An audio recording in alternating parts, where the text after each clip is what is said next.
Hello everyone, इस video में मैं 66th बीपीएससी पीटी के साइंस के क्वेश्चंस को डिस्कस करने जा रहा हूं। ये सारे क्वेश्चंस आने वाले बीपीएससी 69th पीटी एग्जाम में आप सबको सफल बनाने में बहुत ही ज़्यादा मदद करेंगे। आप इस वीडियो को लाइक कीजिए, शेयर कीजिए और यदि इस चैनल को सब्सक्राइब नहीं किए हैं तो प्लीज़ इस चैनल को सब्सक्राइब कीजिए। तो चलिए शुरू करते हैं। क्वेश्चन नंबर 1, निम्नलिखित में से कौन सी मूल भौतिक राशि है? तो भौतिक राशि यानी फिजिकल क्वांटिटीज क्या होती है? फिजिकल क्वांटिटीज उस क्वांटिटीज़ को कहा जाता है जिनको मेजर किया जा सकता है, जैसे वॉल्यूम हो गया, फोर्स हो गया, एक्सेलेरेशन, स्पीड, मास, इन सब को मेजर किया जा सकता है। जिनको मेजर नहीं किया जा सकता है वो भौतिक राशियाँ नहीं होती है, फिजिकल क्वांटिटी नहीं होती है। जैसे फीलिंग्स हो गया, इमोशन, हैप्पीनेस, सौरो, इन सब को क्वांटिफाई नहीं किया जा सकता है, मेजर नहीं किया जा सकता है, इसलिए ये फिजिकल क्वांटिटीज नहीं होती हैं। तो निम्नलिखित में से कौन सी मूल भौतिक राशियां हैं? तो 7 जो है वो मूल भौतिक राशियां होती हैं। कौन कौन से?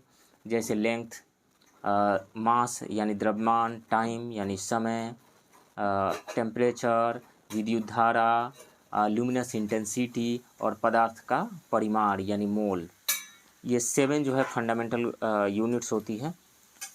तो और उसके अलावा जो इसमें है बल कहाँ से आता है? बल फोर्स इज इक्वल टू होता है मास इंटू एक्सेलरेशन।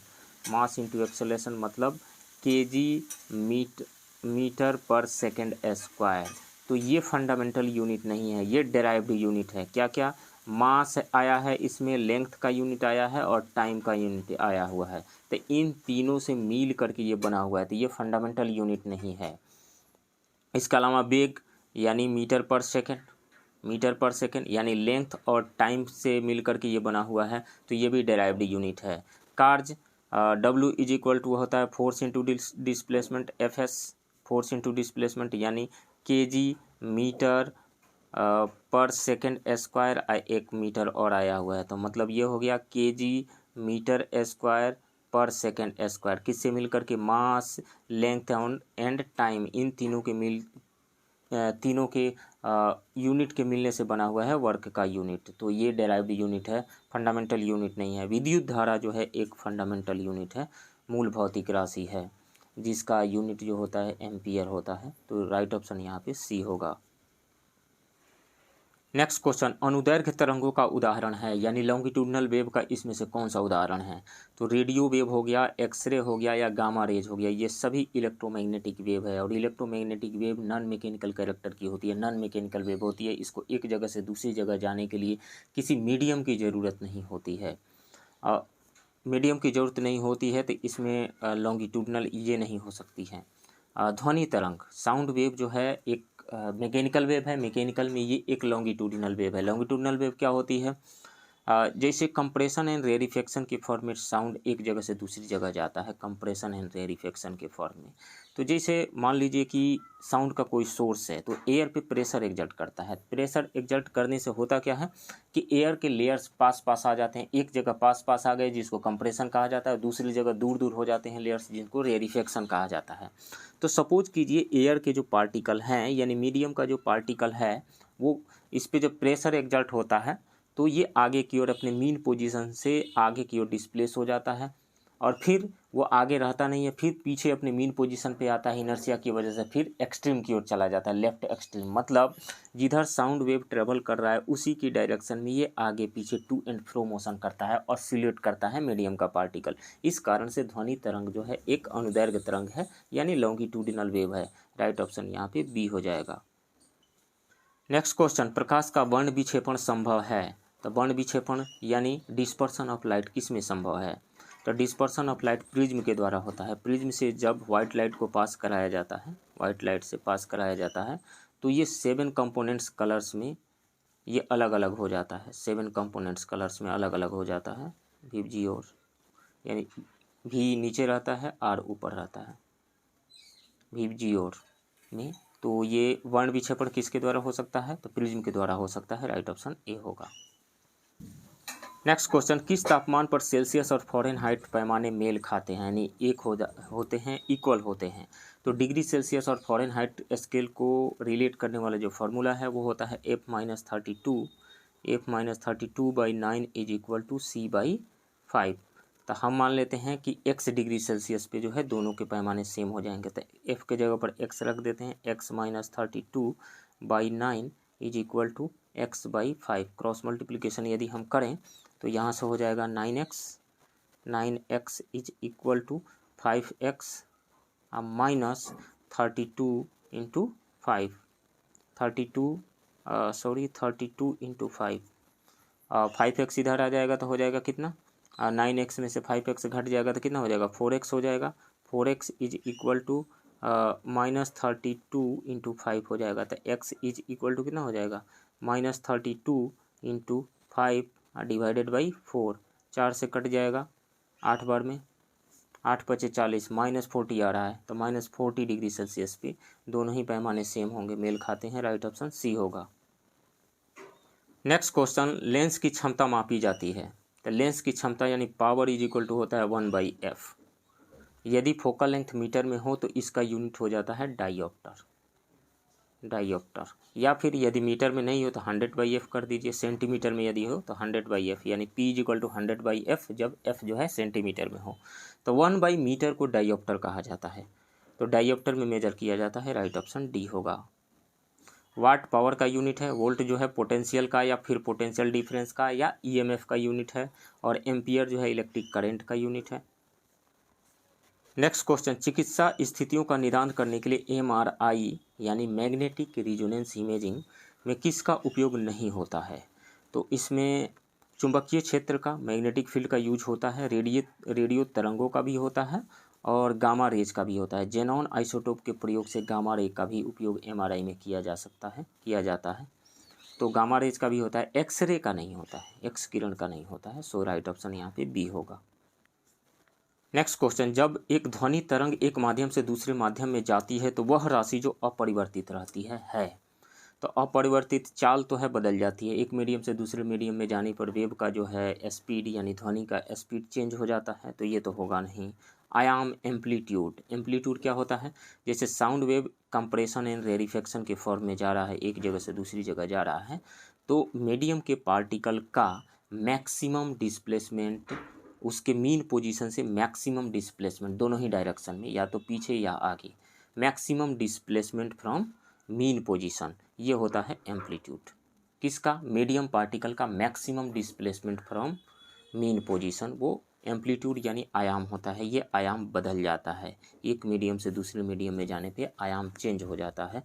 तरंगदैर्घ्य वेवलेंथ क्या होता है, दो लगातार के कंप्रेशंस या दो लगातार के रेरिफेक्शंस के बीच का जो डिस्टेंस होता है वो होता है तरंगदैर्घ्य यानी वेवलेंथ। ये भी चेंज हो जाता है, एक मीडियम से दूसरे मीडियम में जाने पे चेंज हो जाता है। ये देखिए v is equal to nu lambda, यानी एफ लेमडा जो फार्मूला होता है एफ लेमडा, इसमें स्पीड चेंज होता है, वेवलेंथ चेंज होता है, लेकिन फ्रिक्वेंसी जो है ये सोर्स की प्रॉपर्टी है। फ्रिक्वेंसी एक मीडियम से दूसरे मीडियम में चेंज नहीं होता है जाने पे, तो आवृत्ति जो है रिमेन सेम रहती है, यानी फ्रिक्वेंसी रिमेन सेम रहती है।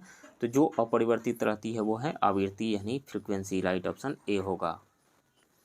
नेक्स्ट क्वेश्चन, प्रकाश वर्ष मात्रक है। तो प्रकाश वर्ष होता क्या है, लाइट द्वारा एक साल में तय की गई दूरी, distance travel by light in 1 year. तो ये दूरी का यूनिट है, डिस्टेंस का यूनिट है। 1 लाइट ईयर जो होता है, 1 लाइट ईयर ये इक्वल होता है 9.46 इंटू 10⁻15 मीटर के, 15 मीटर के। तो ये किसका यूनिट है, ये लेंथ का यूनिट है, दूरी का यूनिट है, डिस्टेंस का यूनिट है। राइट ऑप्शन बी होगा यहाँ पे। नेक्स्ट क्वेश्चन, निम्नलिखित में से कौन सा कण आवेश रहित है। तो यदि इलेक्ट्रॉन की हम बात करें तो इलेक्ट्रॉन आवेश रहित नहीं है, इस पर नेगेटिव चार्ज होता है 1.6 इंटू 10⁻−19 कूलम। और प्रोटॉन की बात करें तो ये पॉजिटिव चार्ज इस पे होता है, कितना, पॉजिटिव 1.6 इंटू 10⁻−19 कूलम होता है इस पे। न्यूट्रॉन की बात, अल्फा पार्टिकल की सबसे पहले हम बात कर लेते हैं। तो अल्फा पार्टिकल हीलियम का न्यूक्लियस होता है, हीलियम के 2 इलेक्ट्रॉन्स को बाहर निकाल देते हैं तो सिर्फ न्यूक्लियस जो बचता है वो है अल्फा पार्टिकल, अल्फा कण। तो अल्फा कण पे पॉजिटिव चार्ज होता है, कितना, 2 यूनिट पॉजिटिव चार्ज है, तो ये पॉजिटिव चार्ज है इस पे। न्यूट्रॉन न्यूट्रल से बना हुआ है, इस पे कोई भी चार्ज नहीं होता है, कोई भी चार्ज नहीं होता है, लेकिन इसका मास जो है लगभग प्रोटॉन के मास के इक्वल होता है। हालांकि न्यूट्रॉन का मास स्लाइटली ज़्यादा होता है प्रोटॉन के मास से। तो इसमें न्यूट्रल पार्टिकल कौन सा है? न्यूट्रॉन है। राइट ऑप्शन सी होगा। नेक्स्ट क्वेश्चन, ओम मीटर मात्रक है। ओम मीटर रेजिस्टिविटी यानी प्रतिरोधकता का यूनिट है। जैसे R इज इक्वल टू होता है रो L बाई ए। R क्या है? रेसिस्टेंस है। L जो है लेंथ है वायर का, और area of cross section A है वायर का। और रो इज इक्वल टू यहाँ से हम निकालें तो हो जाएगा RA बाई एल। R का यूनिट क्या होता है, यानी रेसिस्टेंस का यूनिट क्या होता है? ओम होता है। तो ओम एरिया का metre square by metre. 1 metre से 1 मीटर कट गया, कितना यूनिट क्या बचा? ओम मीटर बचा। तो ओम मीटर जो है रेजिस्टिविटी का यूनिट है, रो का यूनिट है, प्रतिरोधकता का। राइट ऑप्शन सी होगा। प्रतिरोध का यूनिट जो होता है वो ओम होता है। आवेश का चार्ज होता है। और कंडक्टिविटी का जो हो जाएगा रेजिस्टिविटी का जस्ट उल्टा हो जाएगा, 1/ओम मीटर हो जाता है उसका। नेक्स्ट क्वेश्चन, नीलम यानी रूबी का रासायनिक सूत्र है। तो रूबी में एल्युमिनियम के ऑक्साइड होते हैं Al2O3। ये क्या है? नाइट्रस ऑक्साइड है, लाफिंग गैस जिसको कहा जाता है। तो राइट ऑप्शन यहाँ पे ए हो जाएगा, Al2O3। नेक्स्ट क्वेश्चन, पेट्रोल की गुणवत्ता को व्यक्त किया जाता है। तो पेट्रोल की गुणवत्ता को ऑक्टेन संख्या के द्वारा व्यक्त किया जाता है, ऑक्टेन संख्या। राइट ऑप्शन यहाँ पे बी होगा। रेनॉल्ड्स नंबर क्या है? रेनॉल्ड्स नंबर के थ्रू हम ये पता लगाते हैं कि कोई भी फ्लो हो रहा है तो स्ट्रीमलाइन फ्लो है या फिर टर्बुलेंट फ्लो है। ये विस्कोसिटी वाले चैप्टर में इसके बारे में पढ़ना होता है, यानी फ्लूइड मैकेनिक्स में पढ़ना होता है इसको। नेक्स्ट क्वेश्चन, निम्नलिखित में से किसका गलनांक सबसे उच्च होता है? गलनांक यानी मेल्टिंग पॉइंट सबसे ज़्यादा किसका होता है? तो बोरॉन का सबसे ज़्यादा होता है। कितना होता है? 2300 डिग्री सेल्सियस। 2300 डिग्री सेल्सियस होता है बोरॉन का। उसके बाद सिलिकॉन का होता है 1410 डिग्री सेल्सियस। उसके बाद में आयरन का होता है, और सबसे कम ये जो ऑप्शन है इसमें से सबसे कम एल्युमिनियम का होता है 660 डिग्री सेल्सियस। तो सबसे ज़्यादा बोरॉन का 2300 degree Celsius. Right option A होगा। नेक्स्ट क्वेश्चन, एंटीबायोटिक दवा का उदाहरण है। तो इसमें से एस्पिरिन, पैरासीटामोल, क्लोरोफिन, ये सब जो है दर्द निवारक या फिर बुखार उतारने वाली दवाइयाँ हैं। पेंसिलिन जो है एक एंटीबायोटिक है। पेंसिलिन की खोज जो है अलेक्जेंडर फ्लेमिंग द्वारा 1929 में किया गया था, और यह एक एंटीबायोटिक है। राइट ऑप्शन डी होगा। नेक्स्ट क्वेश्चन, सीएनजी यानी कंप्रेस्ड नेचुरल गैस का मुख्य घटक है। तो इसमें मुख्यतः मीथेन पाया जाता है। राइट ऑप्शन डी होगा। नेक्स्ट क्वेश्चन, अम्ल वर्षा के घटक हैं। तो अम्ल वर्षा के घटक, जैसे मान लीजिए कोई भी फ्यूल बर्न होता है तो वहाँ से नाइट्रोजन के ऑक्साइड, कार्बन के ऑक्साइड और सल्फर के ऑक्साइड बनते हैं। ये जब ऊपर जाते हैं तो वाटर से रिएक्शन करते हैं। कार्बन डाइऑक्साइड वाटर से रिएक्शन करके कार्बोनिक एसिड बना लेता है, H2CO3। नाइट्रोजन का ऑक्साइड जो है वाटर के साथ मिल करके नाइट्रिक एसिड बना लेता है, HNO3। और SO2 जो है वाटर के साथ मिल करके H2SO4 बना लेता है, सल्फ्यूरिक एसिड बना लेता है। और यही वर्षा के बूंदों के साथ में धरती पर आते हैं वापस, वर्षा के साथ में, जिसको एसिड रेन कहा जाता है, अम्ल वर्षा कहा जाता है। तो इसमें से नाइट्रिक एसिड और सल्फ्यूरिक एसिड ये दोनों घटक हैं अम्ल वर्षा के, यानी एसिड रेन के। तो ए और बी दोनों हो जाएगा। राइट ऑप्शन यहाँ पे डी होगा। नेक्स्ट क्वेश्चन, भारी जल का रासायनिक सूत्र क्या है? तो हाइड्रोजन के 3 आइसोटोप्स होते हैं, protium H11, H21, deuterium and tritium H31। ये है ड्यूटेरियम। इसी के ऑक्साइड, इसको डी से भी डिनोट किया जाता है। इसी के ऑक्साइड को भारी जल कहा जाता है। ड्यूटेरियम ऑक्साइड को हेवी वाटर, भारी जल कहा जाता है। तो ड्यूटेरियम ऑक्साइड होगा। ड्यूटेरियम ऑक्साइड का यूज कहाँ पे किया जाता है? राइट ऑप्शन यहाँ पे सी होगा। ड्यूटेरियम ऑक्साइड का यूज न्यूक्लियर रिएक्टर में मॉडरेटर के रूप में इसका यूज किया जाता है। मॉडरेटर का क्या क्या काम है? जैसे मान लीजिए यूरेनियम 235 का कहीं पर फिशन हो रहा है, यानी विखंडन हो रहा है, नाभिकीय विखंडन हो रहा है यूरेनियम 235 का। तो जब विखंडन इसका होगा तो ये बेरियम और क्रिप्टन में टूट जाता है। बेरियम और क्रिप्टन में टूटता है, 2 स्मॉलर न्यूक्लियाई में टूट जाता है, और यहाँ से न्यूट्रॉन निकलते हैं। एक बात और है, इसका फिशन यानी नाभिकीय विखंडन तभी होगा जब कोई स्लो न्यूट्रॉन आकर के इससे टकराए। स्लो न्यूट्रॉन आकर के टकराए, स्लो न्यूट्रॉन का मतलब उसकी एनर्जी कम हो, वो आकर के टकराएगा यूरेनियम 235 से। देन यूरेनियम 235 जो है बेरियम एंड क्रिप्टन में टूट जाएगा और यहाँ से एवरेज 3 जो न्यूट्रॉन निकलते हैं, तो न्यूट्रॉन निकलते हैं तो इनके पास हाई एनर्जी है। हाई एनर्जी है इसका मतलब इनका स्पीड ज़्यादा है और ये जब न्यूक्लियस पे अटैक करेंगे यूरेनियम 235 के किसी अदर न्यूक्लियस पे, तो उसका विखंडन नहीं होगा, न्यूक्लियर फिशन रिएक्शन नहीं होगी। तो न्यूक्लियर फिशन रिएक्शन कंटिन्यू कराने के लिए इनका स्पीड कम होना जरूरी है। तो इसी के स्पीड को कम करने के लिए ड्यूटेरियम ऑक्साइड का यूज किया जाता है as a moderator. Next question, पानी का पीएच मान होता है। पानी का पीएच मान का मतलब, पानी मतलब शुद्ध जल, शुद्ध जल का पीएच 7 होगा, मतलब ये उदासीन होता है, न्यूट्रल होता है। राइट ऑप्शन यहाँ पे बी होगा। और पीएच क्या होता है? पीएच इज इक्वल टू होता है minus logarithm of hydrogen ion concentration, hydrogen ion concentration. तो इसका मतलब हुआ कि पानी में हाइड्रोजन आयन का कंसंट्रेशन जो होगा कितना होगा? 10⁻⁻7 होगा हाइड्रोजन आयन का concentration. Concentration of hydrogen ion जो होगा वो होगा कितना? 10⁻⁻7 मोल पर लीटर, मोल पर लीटर इसका कंसंट्रेशन होगा। और इतना ही कंसंट्रेशन होगा हाइड्रोक्साइड आयन का, हाइड्रोक्साइड आयन का कंसंट्रेशन भी 10⁻7 ही, 7 मोल पर लीटर ही होता है। इसका मतलब हुआ कि शुद्ध जल का पीएच जो है वो 7 होता है और पीओएच भी कितना होता है? वो भी 7 ही होता है। एक बात और यहाँ पे जान जाइए, एसिड क्या होता है? जो सॉल्यूशन में H+ आयन देगा वो एसिड होगा। यानी जिस सॉल्यूशन में H+ आयन का कंसंट्रेशन ज़्यादा होगा वो एसिडिक होगा और जिसमें OH- आयन का कंसंट्रेशन ज़्यादा होगा वो बेसिक होगा। तो मान लीजिए कि जैसे हम एक स्केल बना लें तो 7 तो न्यूट्रल हो गया, और यदि मतलब यहाँ हाइड्रोजन आयन का कंसंट्रेशन कितना है? 10⁻⁻7 मोल पर लीटर है। तो -7 मोल पर लीटर कंसंट्रेशन से कम कंसंट्रेशन, ज़्यादा कंसंट्रेशन यदि है किसी सॉल्यूशन का, किसी सॉल्यूशन में H+ आयन का, तो कितना हो सकता है? 10⁻⁻6 कंसंट्रेशन होगा या 10⁻⁵, 10⁻⁴। ये ज़्यादा है क्योंकि नेगेटिव पावर है, तो नेगेटिव पावर में नंबर जितना ही कम होगा उसका वैल्यू उतना ही ज़्यादा होगा। तो 10⁻�6 कहिए, 10⁻⁵, -4, -3, -2, इस तरीका की यदि हाइड्रोजन आयन का कंसंट्रेशन है तो वो एसिडिक कैरेक्टर का होगा, यानी उसमें H+ आयन का कंसंट्रेशन ज़्यादा है। तो जब इस तरीके का कंसंट्रेशन रहेगा तो उसका पीएच कितना होगा? या तो 6 होगा या 5 होगा या 4 होगा या 3 या 2 होगा। इस तरीक़ा से मतलब ये रहा कि वैसे सॉल्यूशन जिनका पीएच 7 से कम होगा वो क्या होंगे? एसिडिक नेचर के होंगे। तो एसिड का जो पीएच होगा वो 7 से कम होगा। और उसी तरीक़ा से वैसा सॉल्यूशन जिसमें हाइड्रोजन आयन का कंसंट्रेशन कम हो, यानी OH- आयन का कंसंट्रेशन ज़्यादा हो। तो हाइड्रोजन आयन के कंसंट्रेशन का कम होने का क्या मतलब है? हाइड्रोजन आयन का कंसंट्रेशन 10⁻⁻7 से कम होना, मतलब -8 होना, 10⁻⁻8 या 10⁻⁹, 10⁻10 होना। तो जब ऐसा कंसंट्रेशन होगा तो पीएच कितना हो जाएगा? या तो 8 होगा या 9 होगा या 10 होगा या 11 होगा। तो जिस सॉल्यूशन का पीएच का वैल्यू जो होगा वो 7 से ज़्यादा हो, 8 हो, 9 हो, 10 हो, वो सॉल्यूशन किस नेचर का होगा? बेसिक नेचर का होगा। तो बेसिक नेचर वाले सॉल्यूशन का पीएच 7 से ग्रेटर, एसिडिक का 7 से कम और न्यूट्रल का 7 होता है। नेक्स्ट क्वेश्चन, वर्ष 2019 में रसायन क्षेत्र में किसको विकसित करने के लिए नोबेल पुरस्कार दिया गया था?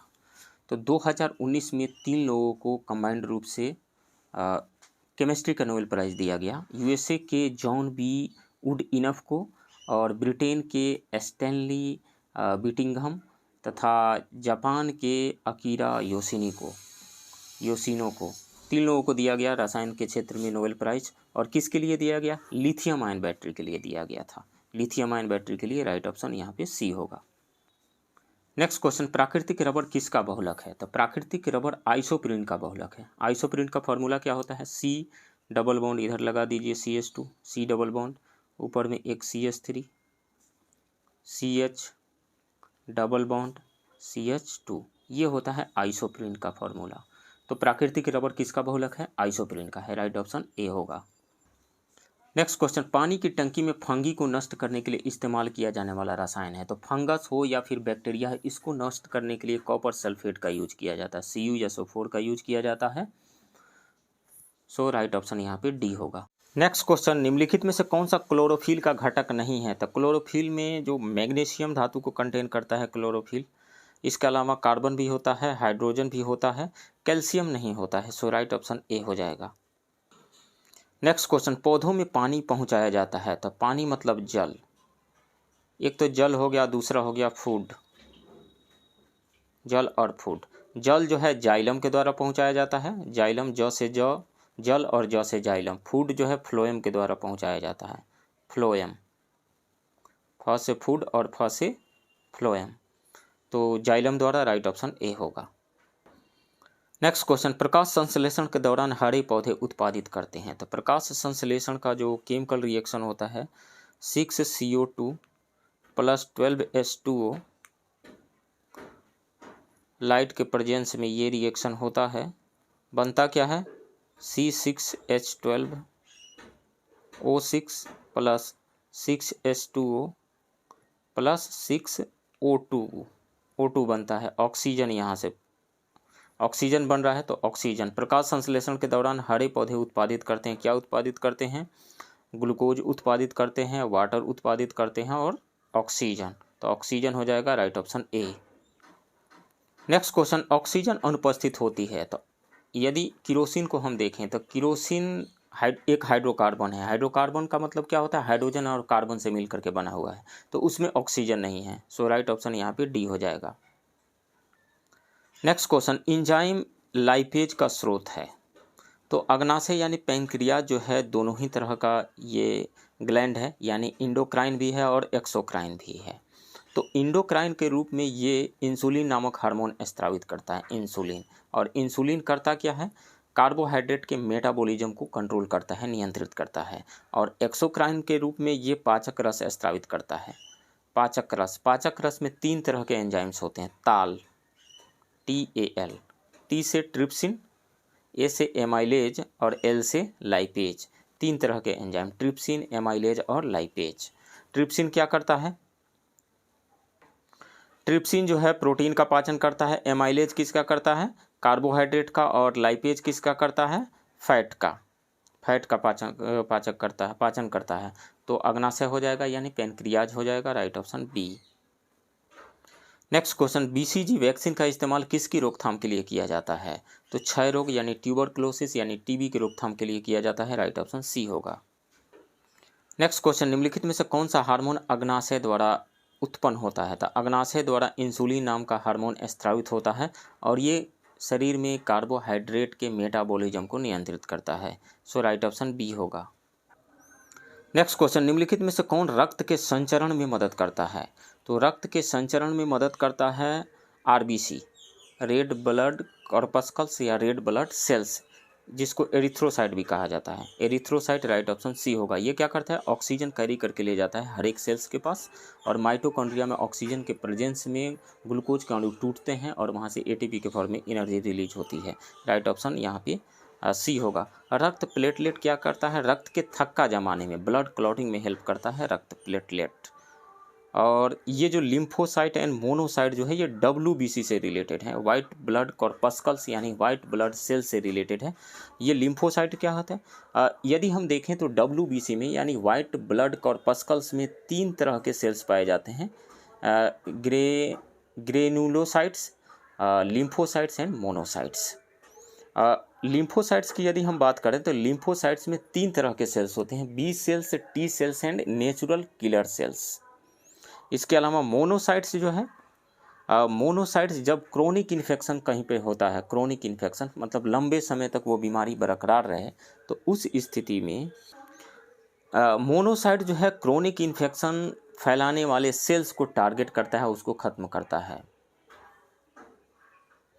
और लिम्फोसाइट में जो B सेल होता है, B सेल ये हमारे बॉडी में एंटीबॉडी बनाता है। और T सेल्स जो है कोई माइक्रोब शरीर में, जैसे वायरस जो है कोई शरीर में इंटर किया है, बीमारी ठीक हो गई, इसके बावजूद भी वो फ़ोटो खींच करके रखता है। भविष्य में उस फैमिली का कोई भी यदि वायरस इंटर करता है तो ये पहचान करके रखे रहता है, फिर एक्टिव कर देता है इम्यून सिस्टम को, उसको ख़त्म कर देता है। तो ये हो गया लिम्फोसाइट और मोनोसाइट। नेक्स्ट क्वेश्चन, अंगोरा ऊन किससे निकाला जाता है? तो ये खरगोश से निकाला जाता है। बकरी से क्या पश्मीना निकाला जाता है? राइट ऑप्शन ए हो जाएगा खरगोश। तो फ्रेंड्स ये रहा 66th बीपीएससी पीटी री एग्ज़ाम के साइंस के क्वेश्चन का डिस्कशन। आप बने रहिए इस चैनल के साथ। मिलते हैं किसी दूसरे वीडियो में, तब तक के लिए थैंक यू वेरी मच।